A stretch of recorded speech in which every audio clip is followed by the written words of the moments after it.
Kaixo, baserrian murgiltzen proiektuaren aurkezpena egingo dizuet. Baserrian proiektua murgiltzen, Fraisor Eskola eta Oteitza Liseo Politeknikoaren arteko proiektua da. Hasiera data 2024ko irailaren batean izan zuen eta bukaera data 2025ko abuztuaren 31ean, kasu hontan, uztailean izango du.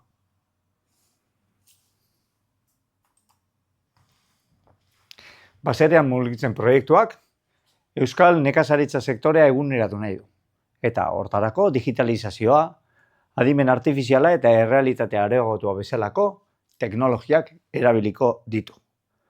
Oinarrian, baratza baten lurraren egoera digitalizatuko dugu eta mildioa eta oidioa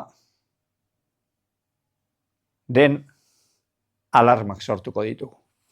Hoie guztiak errealitate areagotuko HoloLens 2 betaurrekoekin eskuragarri izango ditugu, kasu honetan begiragarri izango ditugu, baratzara lanera joaten garen bakoitzean. Proiektu honetan Aitor Azpiro Seismendi eta Iñaki Olaitz lekuona gaude. Oteitza Liseo Politeknikotik eta Fraisoro Nekazaritza Eskolatik. Baratza eremu bat daukagu, estazio meteorologiko bat eta HoloLens 2 betaurrekoak. Laguntzaile bezala, Jupi, adimen artifizialeko enpresa lapurtarra, Gilbe, Gipuzkoako Lorezale eta Barazkigileen elkartea, eta Biolur ditugu, nekazaritza ekologikoko elkartea.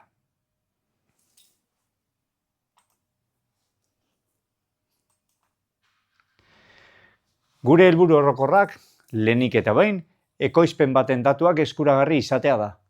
Ekoizpen hortan lurraren konposizioa munduko edozein tokitatik jarraitzeko aukera izatea. Ondoren, mildua eta oidio ondjoen sorrera atzemango dugu. Lurraren konposizioa izan da, ondjoen sorrera atzemateko sistema bat montatuko dugu.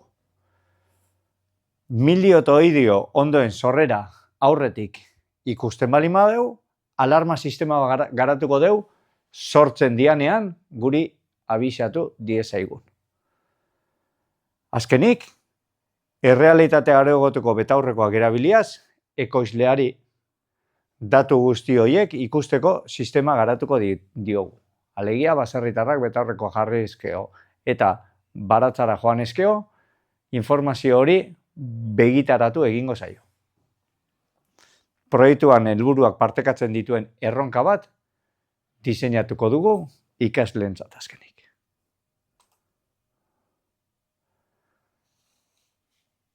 Azpiegitura aldetik, LoRa sistema erabiliko dugu, lurrean sensore bat jarri eta datuak aririk gabeko seinale bitartez LoRa gateway batera bialtzeko, baserri batera, handik TheThinkStack aplikazioaren bitartez, ThingsBoard IoT plataforman biltegiratuko ditugu datuak.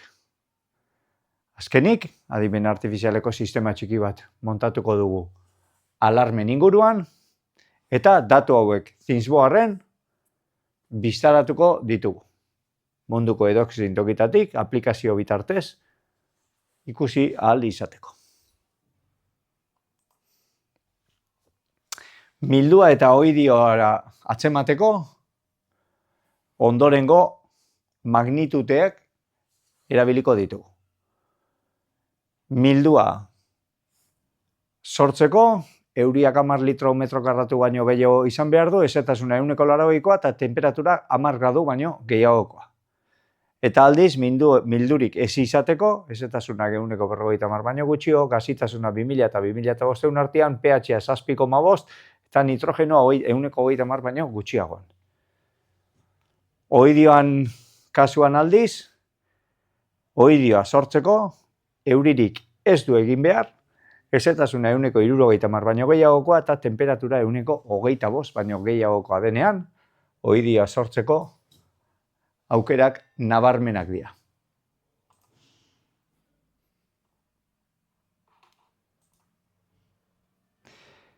NPK sentsoreat jarriko dugu gure baratzan eta lora bitartez seinaleak baserrira bialduko dizkigu. Lurraren nitrogeno, fosforo eta potasio konzentrazio ez gain, lur temperatura ere jasoko dugu, lur ezetasuna, konduktibitatea, pH-a eta salinitatea. Lur temperatura eta lur ezetasuna, kanpoko temperatura eta ezetasunez aparte jasoko ditugun datuak izango dira. Hemen dauzkagu, baita ere, estazio meteorologikotik jasoko ditugun datuak, kanpoko temperatura eta kanpoko ezetasuna. Eta euririk ari duen edo ez, eta zenbat litro minutuko, metro karratuko barkatu, ari duen. Sistema hau ere, gure sistemari txertatuko diogu. WeatherBit.io portaletik. Azkenik, itxura hontako datu eskuratze bat lortu dugu.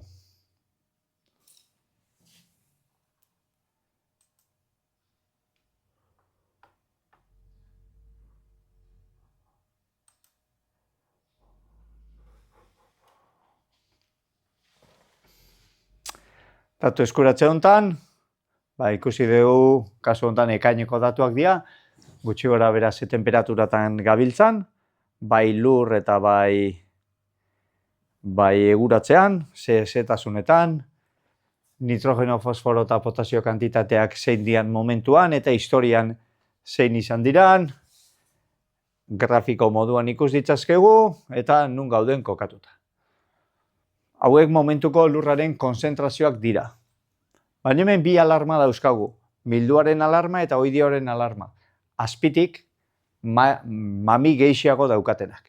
Milduaren alarmari heltzen baldin badiogu, milduaren alarma ikus dezakegu 3 parametrotan banatzen dela, euria, temperatura eta ezetasuna.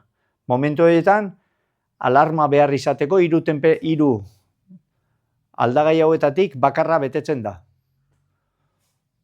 Temperatura 122 gradutan dago, ezetasuna 170 eta euririk ez duari.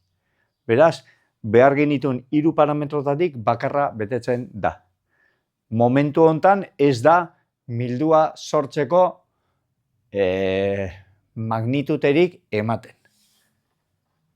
Baina, zer pasada historian zehar.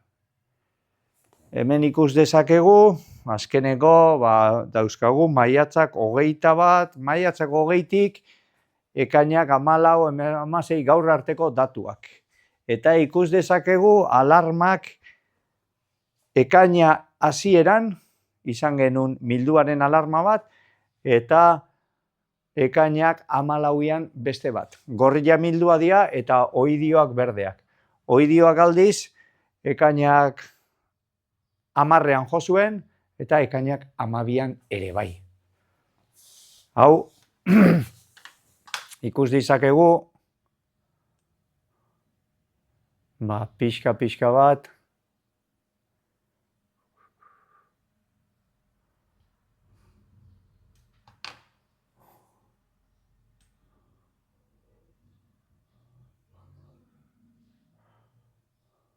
Hementxe daukau. Ekainak 13an, eguerdiko 12an, oidioaren alarma jo zigun. Eta ekainak 13an, arratsaldeko 7an, milduanak. Beraz, ekainak 13a egun bereziki alarmatzua izan zen, bi onjo hauen kasuan. Eta, bueno, ziur hortikan gaur arte garatu dirala gure baratzetan onjo horiek. Nahikoa izaten bai da alarma bat edo egoera on bat izatea onjo horiek sortzeko, sortu daitezen eta gero ugaltzen joan daitezen.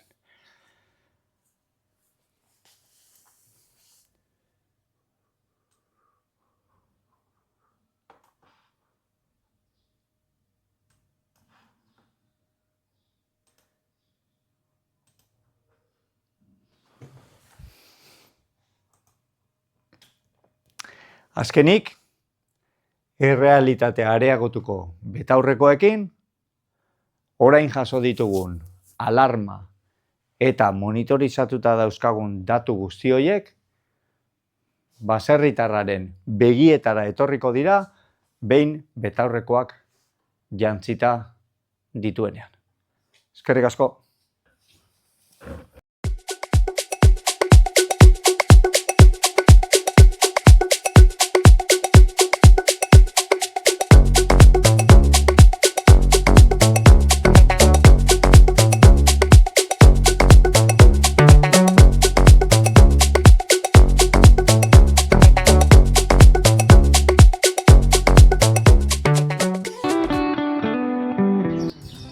Baratza murgiltzen proiektuan, gure baratzaren lurraren konposizioa monitorizatuta daukagu. Behin monitorizazio hori lainoan daukagula eta datu guztiak lainoaren Kingsboarren zintzilik dauzkagula ziurtatuta, datu horiek errealitate areagotuko betaurrekoekin ikusten saiatuko gara. Horretarako, baratzan QR seinale bat jarriko dugu, QR kode bat. Eta errealitate areagotuko betaurrekoekin baratza da lanera etorri eta QR hori irakurtzen dugunean, zuzenean baratzaren egoera gure begietara etorriko zaigu.